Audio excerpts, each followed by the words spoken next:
ഒറ്റപ്പാലം ചിനക്കത്തൂർക്കാവിലെ ആനയൂട്ട് വെള്ളിയാഴ്ച നടക്കും. പേരുകേട്ട 11 ഗജവീരന്മാർ ആനയൂട്ടിൽ പങ്കെടുക്കുമെന്ന് ഭാരവാഹികൾ വാർത്താ സമ്മേളനത്തിൽ അറിയിച്ചു. പാലപ്പുറം ചിനക്കത്തൂർക്കാവിൽ എല്ലാ വർഷവും കർക്കിടക മാസത്തിൽ നടത്താറുള്ള ആനയൂട്ടാണ് വെള്ളിയാഴ്ച നടക്കുക. ക്ഷേത്രം തന്ത്രി പനാവൂർ കുട്ടൻ നമ്പൂതിരി നേതൃത്വം നൽകുന്ന പ്രത്യക്ഷ ഗണപതി ഹോമവും പ്രത്യേകം തയ്യാറാക്കിയ പന്തലിൽ നടക്കും. വ്യാഴാഴ്ച വൈകിട്ട് 6 മണിക്ക് വിളക്കുവെപ്പ്, തുടർന്ന് തിരുവാതിരക്കളി എന്നിവ നടക്കും. 6:30 പാലപ്പുറം മണിയും സദനം ജയരാജനും നേതൃത്വം നൽകുന്ന ഗംഭീര പഞ്ചവാദ്യം അരങ്ങേറും. വെള്ളിയാഴ്ച രാവിലെ 5 മണിക്ക് പനാവൂർ കുട്ടൻ നമ്പൂതിരിയുടെ കാർമ്മികത്വത്തിൽ പ്രത്യക്ഷ ഗണപതി ഹോമം നടക്കും.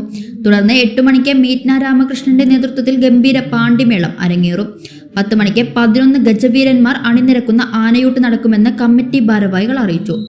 വെള്ളുവനാടിന്റെ ചരിത്ര പ്രസിദ്ധമായിട്ടുള്ള ചിനക്കത്തൂർ ക്ഷേത്രം കൊല്ലംതോറും നടത്തി വരാറുള്ള ആനയൂട്ട് ഈ വർഷവും അതിഗംഭീരമായിട്ട് നടത്തപ്പെടുകയാണ്. 2 ദിവസങ്ങളിലായിട്ട് ആഗസ്റ്റ് 14, 15 തീയതികളിലാണ് നടത്തുന്നത്. ഈ വർഷത്തിൻ്റെ പ്രത്യേകത എന്ന് പറയുന്നത് കഴിഞ്ഞ കാലങ്ങളിൽ നിന്നും വ്യത്യസ്തമായി 11 ഗജവീരന്മാരെ അണിനിരത്തിക്കൊണ്ടാണ് ഈ പ്രാവശ്യം ആനയൂട്ട് നടത്തപ്പെടുന്നത്. 14-ാം തീയതി വൈകുന്നേരം 5 മണിക്ക് സോപാന സംഗീതം, താരാ പ്രവീൺ നയിക്കുന്ന സോപാന സംഗീതം 5 മണിക്കും 5:30 മെഗാ തിരുവാതിരക്കളി, കലാക്ഷേത്ര നൃത്ത കലാലയ കാഞ്ഞിരക്കടവ് അവതരിപ്പിക്കുന്ന മെഗാ തിരുവാതിരക്കളിയും, അതിനുശേഷം 6 മണിക്ക് പന്തലിൽ വിളക്ക് വെപ്പും ആണ് നടത്തുന്നത്.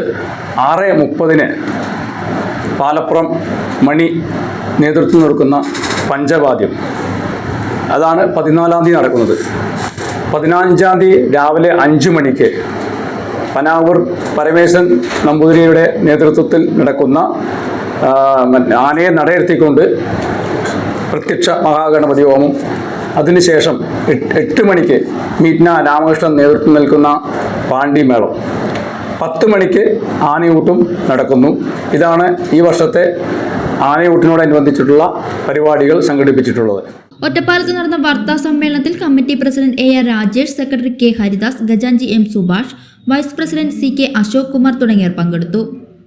സൗജന്യ വൈഫൈ കണക്ഷൻ അങ്ങനെ വരാൻ വഴിയില്ലല്ലോ.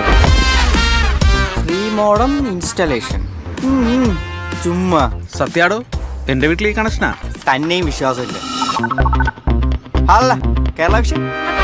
കേരള വിഷനിലേക്ക് സ്വാഗതം. ഇപ്പോൾ വൈഫൈ കണക്ഷൻ എടുക്കാം ഫ്രീ ആയി.